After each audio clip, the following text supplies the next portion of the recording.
दोस्तों, कुछ रचनाएं ऐसी होती हैं जो सीधे दिल पर दस्तक देती हैं। रचनाएं ऐसी जो सोचने पर मजबूर करती हैं। रचनाएं ऐसी जो समाज का आईना दिखाती हैं, जिसे हम देखना पसंद भी करते हैं और नापसंद भी करते हैं।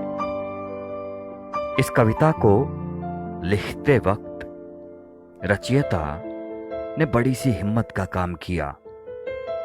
इस कविता को जब मैं सुना रहा हूं तब मुझे लगता है कि मुझे भी एक हिम्मत की आवश्यकता है, और जब आप इसे सुन रहे हैं तो आप में भी एक बड़ी सी हिम्मत होनी चाहिए इस कविता को सुनने की। बोलता साहित्य की ओर से मैं रवि यादव आपका फिर से स्वागत करता हूं आपके अपने कार्यक्रम आपके जज्बात कविता के साथ।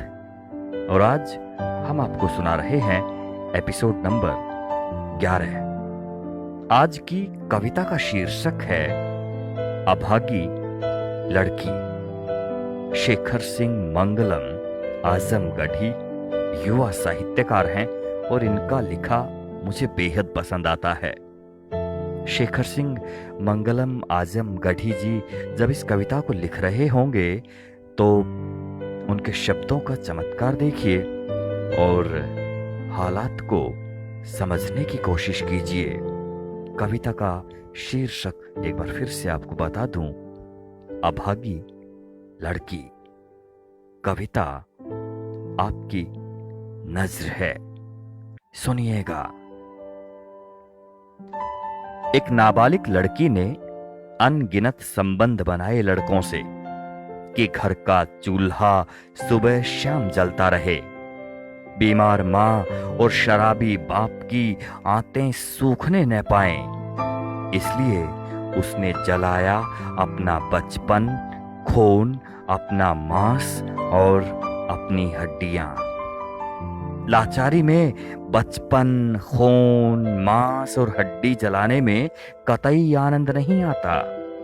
आनंद आता है जब प्रेम में वासना का आधिक्य जलता है।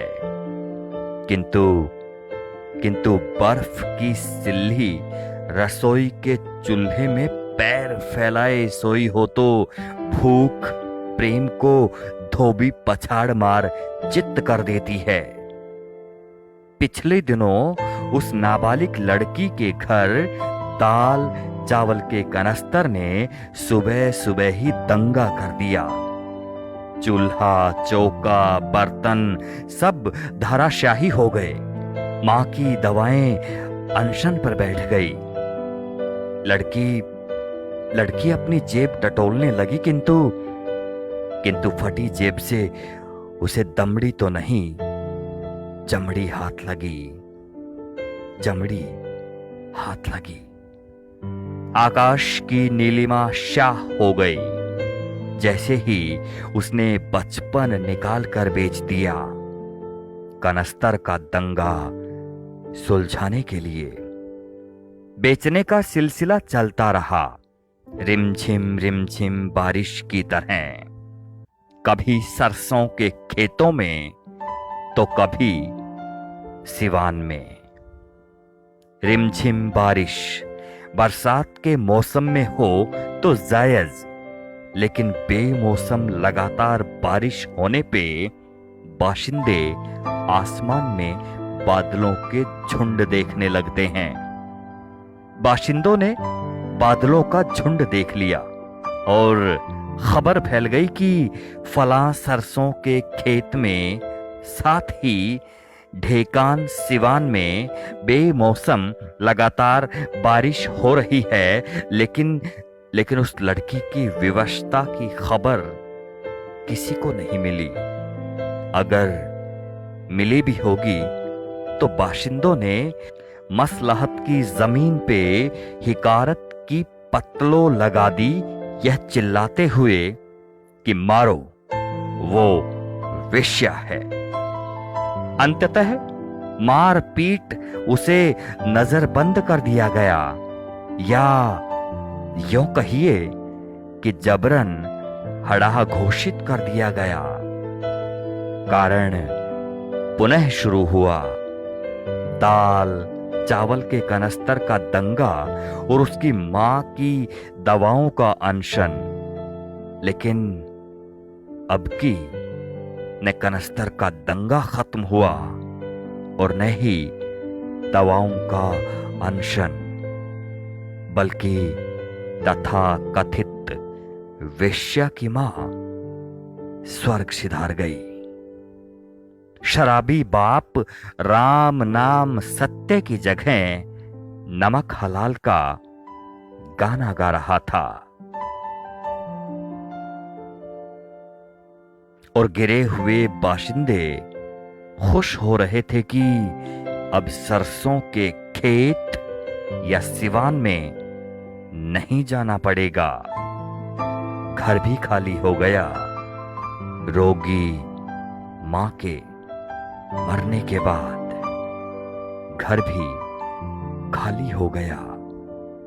रोगी मां के मरने के बाद। शेखर सिंह, मंगलम, आजमगढ़ी। दोस्तों, अभागी लड़की आपने सुनी। आपके अपने विचार इस कविता के बारे में क्या हैं? आप कमेंट्स के रूप में लिखकर बता सकते हैं। शेखर सिंह आजमगढ़ी हमेशा समाज के उस आईने में हमें वो तस्वीर दिखाने की कोशिश करते हैं अपनी कविताओं के माध्यम से, जिसे देखना हम शायद ही पसंद करते हों। देख भी लेते हैं तो मुंह फेर लेते हैं, लेकिन समाज की हकीकत हमें नजर आनी चाहिए। बेहतरीन कविता के लिए शेखर सिंह, मंगलम, आजमगढ़ी जी, आपको बधाई। दोस्तों, अब इजाजत। फिर आऊंगा अगला एपिसोड लेकर। तब तक आप सुनते रहें बोलता साहित्य विद रवि यादव। शुक्रिया, नमस्कार।